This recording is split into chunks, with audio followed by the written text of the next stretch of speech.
Assalamualaikum warahmatullahi wabarakatuh.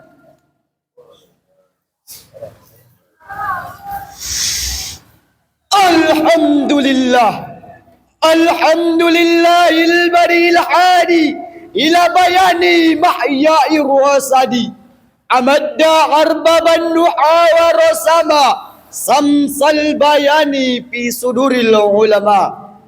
Ashadu an la ilaha illallah wa ashadu anna muhammadar rasulullah alladhi la nabiya ba'da amma ba'.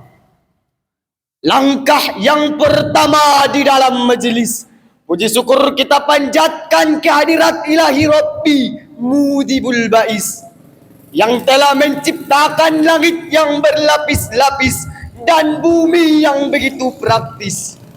Dari sanalah Allah menciptakan perempuan-perempuan tanpa kumis, rambutnya yang ikal terurai bagaikan keris, alis matanya bagaikan semut yang berbaris-baris, punya wajah yang begitu cantik dan manis yang membuat kantong para lelaki terkuras sampai habis.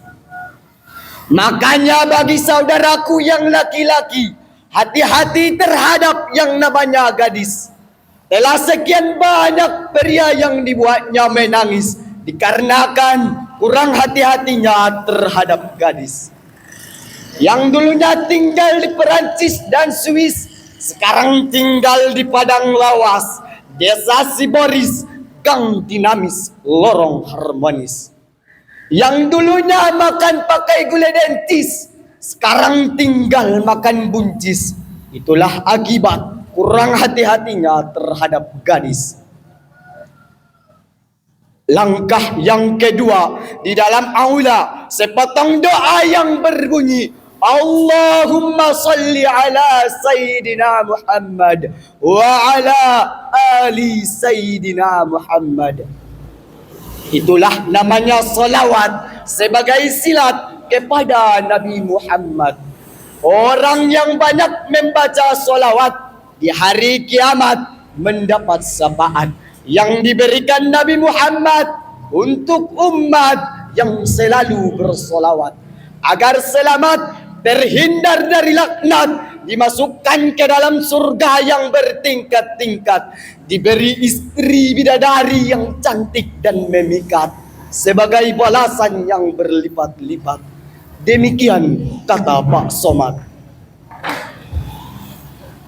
Yang terhormat Bapak Bupati dan Wakil Bupati Kabupaten Padang Lawas, yang terhormat Al-Mukarram wal-Muktaram Ayahanda Ketua BSPPL Kabupaten Padang Lawas, yang terhormat Bapak Dewan Hakim yang arif lagi bijaksana, umumnya hadirin wal hadirat rahimakumullah.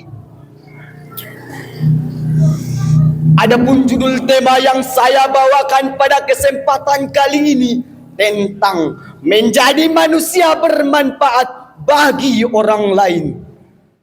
Hadirin wal hadirat rahimakumullah. Saudaraku yang dirahmati Allah, pernahkah kita bertanya kepada diri sendiri, apa arti hidup saya bagi orang lain? Jawabannya adalah karena hakikat hidup ini bukan hanya soal diri sendiri, bukan hanya tentang mengejar kesuksesan pribadi, tapi ini juga soal tentang bagaimana kita berkontribusi bagi sesama. Allah Subhanahu wa taala berfirman dalam surah Al-Baqarah ayat 2 yang berbunyi, A'udzu billahi minasy syaithanir rajim. Bismillahirrahmanirrahim. Dzalikal kitabu la raiba fihi hudal lil muttaqin. Kitab Al-Qur'an ini tidak ada keraguan padanya sebagai petunjuk bagi orang-orang yang bertakwa. Salah satu ciri orang yang bertakwa menurut ayat-ayat selanjutnya adalah orang yang peduli terhadap sesama, yang menafkahkan hartanya, menolong dan tidak hidup untuk dirinya sendiri. Timbul pertanyaan, mengapa harus bermanfaat bagi orang lain? Jawaban yang pertama adalah karena itulah ciri manusia terbaik. Nabi Muhammad sallallahu alaihi wasallam bersabda, "Khairun nas anfa'uhum linnas." Sebaik-baik manusia adalah yang paling bermanfaat bagi manusia lainnya. Hadis riwayat Ahmad, At-Tabrani dan Daruqutni.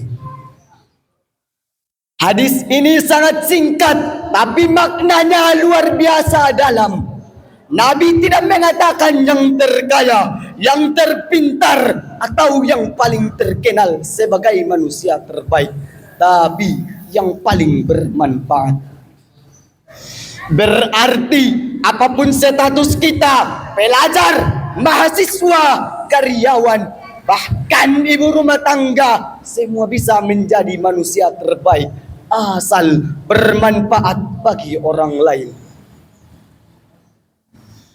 Jawaban yang kedua adalah memberi manfaat itu bernilai ibadah. Allah Subhanahu wa taala berfirman dalam surah Al-Insan ayat 8 sampai 9 yang berbunyi, "Wa yut'imuna at-ta'ama 'ala hubbihi miskinan wa yatiman wa 'asira." Dan mereka memberikan makanan yang disukainya kepada orang miskin, anak yatim, dan orang yang ditawan. Innama nut'imukum liwajahillahi la nuridu minkum jaza'aw wala syukura. Sesungguhnya kami memberikan makanan kepada kalian hanya untuk mengharapkan ridho Allah. Kami tidak menghendaki balasan dan tidak pula ucapan terima kasih. Dari ayat ini kita belajar bahwa setiap bentuk kebaikan yang kita berikan kepada orang lain, sekecil apapun itu, bisa bernilai ibadah bila diniatkan karena Allah Ta'ala. Yang ketiga, manusia bermanfaat akan dicintai Allah dan manusia. Dalam sebuah hadis, Rasulullah sallallahu alaihi wasallam bersabda, "Ahabbun nas ilallahi anfa'uhum linnas." Manusia yang paling dicintai Allah adalah yang paling bermanfaat bagi manusia lainnya. Hadis riwayat Tabrani. Bukankah semua dari kita ingin dicintai Allah? Maka rahasia untuk dicintai Allah ternyata bukan sekedar memperbanyak ibadah pribadi, tapi juga aktif memberi manfaat bagi orang lain. Yang keempat, bisa berupa banyak cara menjadi manusia bermanfaat. Tidak semua orang bisa membantu dengan uang, tapi semua orang bisa membantu sesuai kemampuannya. Yang pertama, bisa berupa dengan ilmu. Mengajarkan ilmu, membimbing temannya kesulitan belajar, atau menyebarkan informasi yang baik dan benar. Rasulullah sallallahu alaihi wasallam bersabda, "Barang siapa yang menunjukkan kepada kebaikan, maka ia mendapat pahala seperti orang yang mengerjakannya." Hadis riwayat Muslim. Yang kedua, bisa berupa dengan tenaga dan waktu. Menjadi relawan, membantu rumah tangga, atau menjadi pelopor kegiatan sosial lingkungan kita.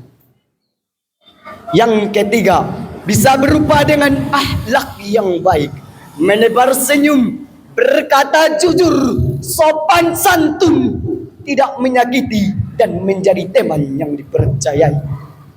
Rasulullah sallallahu alaihi wasallam bersabda, senyummu terhadap saudaramu adalah sedekah. Hadis riwayat Tirmizi. Dan adapun yang keempat, bisa berupa dengan doa dan niat yang baik. Bahkan ketika kita tidak bisa membantu secara langsung, mendoakan kebaikan orang lain juga bentuk manfaat. Hadirin wal hadirat rahimakumullah. Ayo kita mulai dari hal kecil. Jadilah pelajar yang membantu temannya belajar. Jadilah anak yang meringankan beban orang tuanya. Dan jadilah tetangga yang membawa ketenangan. Jadilah hamba Allah yang dicintai karena kebermanfaatannya. Seperti kata pepatah Arab mengatakan, kun kan nahili yurmi bil hijarati fayaskutus simari. Jadilah seperti pohon kurma yang dilempar batu tapi menjatuhkan buah. Artinya hadirin, meskipun orang lain menyakiti kita, jangan berhenti berbuat baik. Teruslah memberi seperti pohon, seperti matahari, dan seperti air. Terus memberi tanpa pamrih.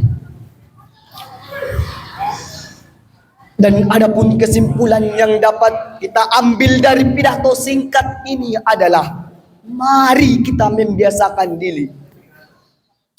Jika belum mampu membahagiakan orang lain, jangan menyakiti. Jika belum mampu berbuat soleh, jangan berbuat dosa.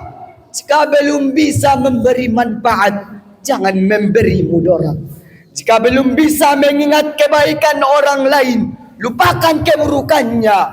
Jika belum mampu ikhlas sepenuhnya, jangan bangga terhadap ujian.